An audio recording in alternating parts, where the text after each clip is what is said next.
button on the search feature. Yeah. Technology helps Andrew with his education and a bit of entertainment, What do you think, Lego Batman? but it's also keeping him alive. He has heated tubing, so there's wires in these to keep his breathing humidified. And keeping pace with Andrew's technological needs is just part of what it takes to keep this 9-year-old happy and healthy. He has a trach, he has a G-tube. He'll always have the trach and the G-tube. Many of Andrew's supplies are custom and obviously vital. Any delay, a lost shipment, or mistaken delivery, just not an option. I want to make sure that Andrew is getting what he needs and things are moving smoothly for him. Neighborhood and specifically Alberta has been key in helping us to get those supplies in that timely manner and keep getting them on a consistent basis, because the DME company, they don't know Andrew, and to them, he's just a number, and you know, this is our life. This is my firstborn. This is my number one son.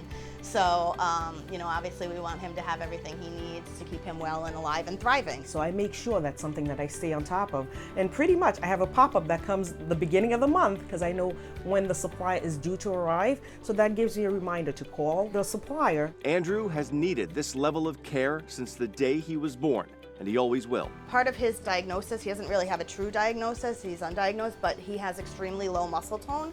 So he had stopped moving in the womb. Due to that, he really needs complete care. From him not moving in the womb, he doesn't have elbows, he doesn't have knees, he doesn't have ankles.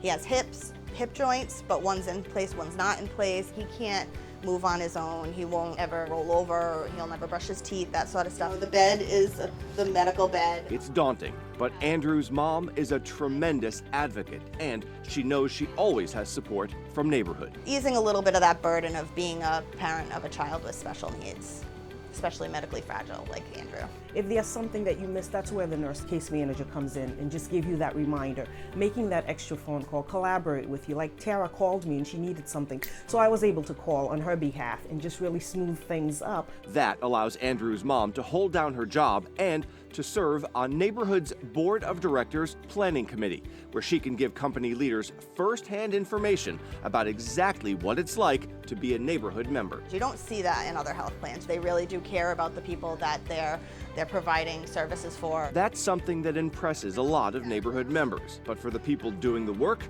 it's second nature. And she has a child that she's taking care of 24/7, so it's alleviating that in any way possible. I get such reward knowing, okay, she doesn't have to worry about this piece. I've got it.